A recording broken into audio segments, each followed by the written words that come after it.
Hello, my name is Royland. My name is Jason Panna. And my name is Kevin Lee. And today we'll be doing chapter 8. The 18th century was the era of many famous rulers called enlightened absolutists. Enlightened absolutism was a fairly new concept based around people's natural laws and natural rights, which is a set of inalterable privileges that everyone is born with, as well as the need for a central ruler for the government to function. In France, Louis XIV had gained much, which was left to the rule of his grandson Louis XV. However, because he was too young, most of the decisions were made by Cardinal Fleury, the king's minister, which led to a stable economy and growth of several industries.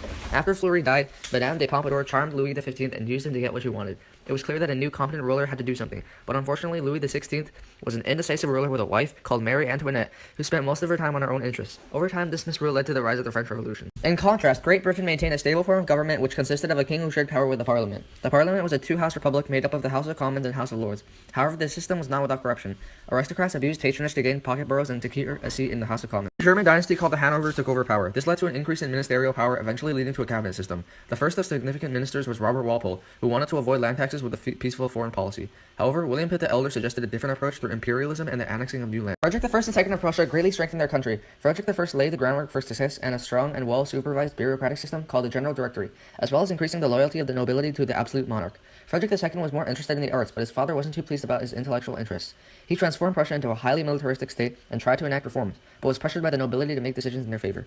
Teresa was a female Austrian ruler who made many tax reforms to prepare the country for another conflict. Joseph II, her successor, made a wide range of reforms, but they were eventually dissolved by the rulers who succeeded him. The Great of Russia was another enlightened absolutist ruler who promised reform, but realized she needed the support of nobility and landed aristocrats. This led to deteriorating quality of peasant life and eventually Pugachev's rebellion. In the Treaty of Kucha-Kainarji, Russia gained land and the privilege of protecting Greek Orthodox Christians in the Ottoman Empire. Poland was an example of a country with no strong monarchy. Austria, Prussia, and Russia slowly divided Poland through a series of partitions until its inevitable demise. This is similar to the Ottoman Empire after World War I, where it split up into a multitude of countries after its loss. During the 18th century, nations are mostly grounded on their own self-interest. To prevent any one country from becoming too powerful, a concept called the balance of power was formed. The early 18th century was a time of peace. However, that would be shattered in 1740 with the succession war of the Austrian throne. The Austrian king Charles VI couldn't produce a male heir and spent much of his time negotiating with the other European countries to recognize his daughter, Maria Theresa, in a pragmatic sanction. However, the new Prussian king Frederick II pushed the pragmatic sanction aside and invaded Austria. French supported the Prussians to get back at their old enemy, and fearing the French from taking over much of Europe, Britain backed Austria. The war was fought over Silesia, a strip of Austrian territory that the Prussia wanted, and also in various colonies of the English and the French. By 1748, both sides agreed to stop fighting and signed the peace treaty Aix-la-Chapelle, which returned all territories to their original owners except for Prussia's control of Silesia. This would spark the Second War of the Austrian Succession, which would become the 7 Years' War. France this time would side with Austria and Britain-Prussia in what would be called a diplomatic revolution. Other major powers such as Russia would come into play. In the beginning, the Prussians under Frederick the Great were able to push back the combined alliance of Austria, Russia, and France, but slowly were pushed back until the point of utter defeat.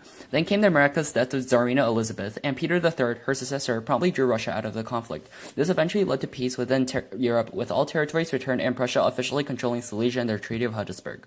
Meanwhile, the British secured India, and with the Treaty of Paris, the French withdrew. Meanwhile, in North America, the British pushed the French off of much of their North American territory. Britain was now the greatest power in the world.